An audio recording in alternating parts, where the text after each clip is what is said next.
He's come a long way, and he's really embraced being the tone setter. Welcome in. It's the Breer Report for November the 8th. As you guys can see, I'm in my golfing gear here. I got a tee time coming up. Got to take advantage of the few days we have left here in the Northeast. And we got a lot to get to with Week 10 now underway. The Ravens beating the Bengals in a classic last night. Our first topic for the Breer Report will relate back to that. Want everybody to go and check out on the mmqb.com my midseason awards. I do my awards a little differently. These aren't my feelings, my opinions. These are voted on by executives, guys who are paid to assess other teams, other players across the NFL, your general managers, your assistant general managers, your pro scouting directors. I put together over the last 24 hours or so a panel of 20 of those people to vote on the different awards.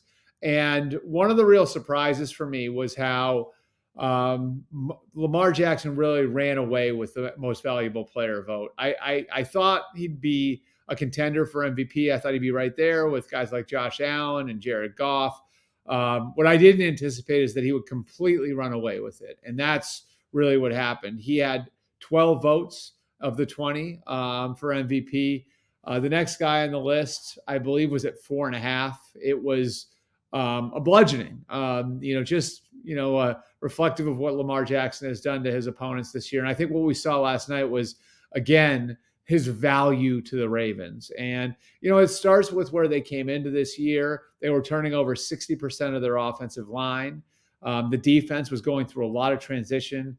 Patrick Queen is gone. They bring in, or they elevate Trenton Simpson to replace him. Zach Orr is replacing Mike McDonald as the defensive coordinator. They've had some issues in transitioning in certain areas on that side of the ball. So with all the change in the offensive line, all the change in the defense, there have been a lot of spots this year where Lamar Jackson has had to be Superman, and he's responded by being Superman. And it's happened twice now against, perhaps the second or third best team in the AFC over the last 5 years, the Cincinnati Bengals. They have gone toe-to-toe with the Bengals in shootouts now twice this year. And in both cases, Lamar Jackson has been the best player on the field. And I think what's so interesting about where he is that he's doing it in different ways than he used to. What we're seeing from Lamar Jackson right now is a guy who's capable of winning even when he's not running the ball.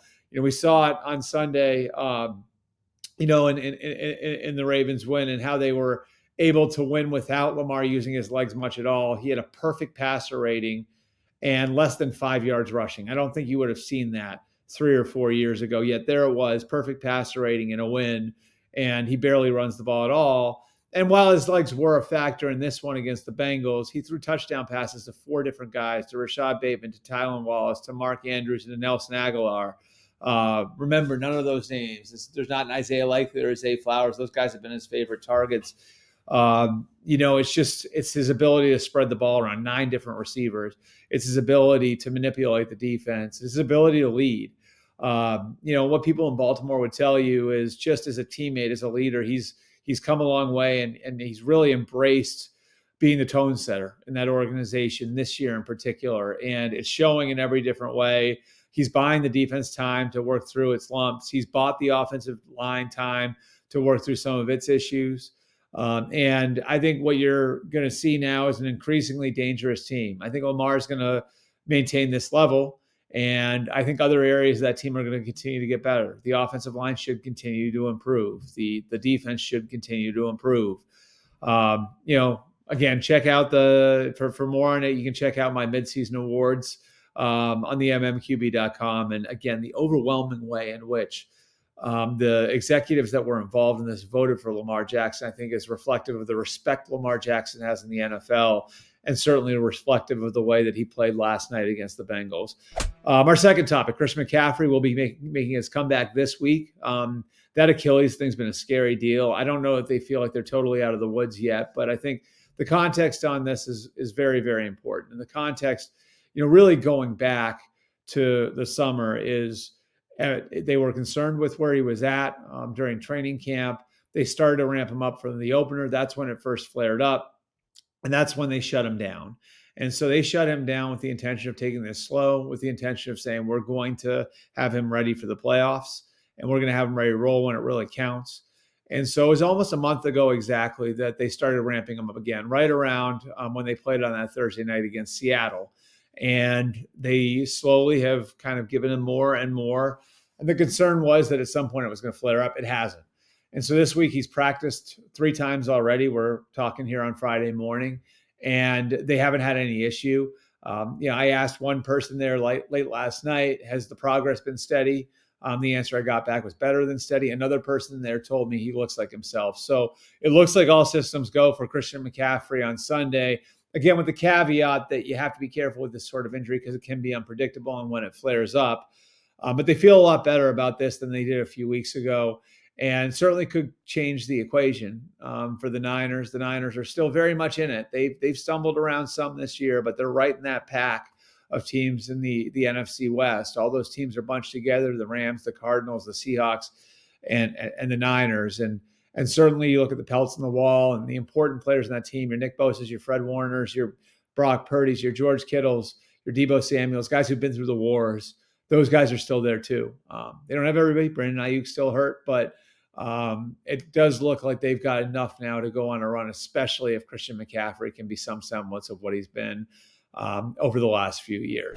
Finally, our third topic, the Washington Commanders and kind of the logic behind their trade for Marshon Lattimore. That remains the headline move of the trade deadline. And I think there are a couple of important things to remember when you're looking at this, but I think it was important first to go through the timeline of it. And the GM there, Adam Peters, put his scouts on Marshon Lattimore a couple of weeks ago, felt like this is a trade possibility for us down the line if the Saints keep losing. It wasn't necessarily available at the time, but hey, let's start studying this. He went to his research and development department. That's the analytics people there in Washington. And, asked them what they were seeing. They had actually already identified Lattimore as a trade target. So it's something they were keeping an eye on. Then Dennis Allen gets fired on Monday, and that was when they really sprung into action. They wind up working out the compensation. 2 things were key here for the Commanders. They didn't want to give up one of their first 3 picks, and they didn't do that. They still have their slotted 1, their slotted 2, and the 3rd round pick, which is actually Miami's that they got from Philly in the Jahan Dotson deal. So those 3 picks are still intact. And then number 2, they didn't want to engage in a rental, and they do not view this as a rental. Marshon Lattimore is under contract for 2025 and 2026. So at 28 years old, with a guy that really they feel like fits, that plays like a dog, that kind of has this intense, physical, nasty style that fits what Dan Quinn wants in his defensive players, they've got a guy who can be a building block. And really, when you look at where they're at from a roster standpoint, while you love what you've seen so far from Dan Quinn's program, they still have a question at tackle long-term. They still have a question with edge rushers long-term. And they had a question going into this week at corner long-term. Plus, there's who you're going to wind up pairing long-term with Terry McLaurin at receiver. It's a lot of premium positions that would be really difficult to take care of in one offseason. They went back, they looked at the free agents for 2025, compared Lattimore against that. And really, it made all the sense in the world. Like, this guy may be better than any free agent that we can get in 2025, a guy that we've got signed for the next couple of years, and somebody that really can be a building block for us at a premium position. So I think it's a great move for the Commanders for now. It's also, I think, a good move for them for the next couple of years based on where they were from a roster standpoint and what they had at the corner position. And now it frees them up to go and look at the edge rushers and tackles and receivers a little harder. Just a smart team building move from the Commanders. And because it is a long-term move, they're not going to rush him out there. We'll see about his availability for Sunday. That'll do it for us in the Breer Report for November the 8th. Eventful week in the NFL. We're through it. Big Sunday coming. Appreciate you guys coming out. We'll see you with another Breer Report on Tuesday.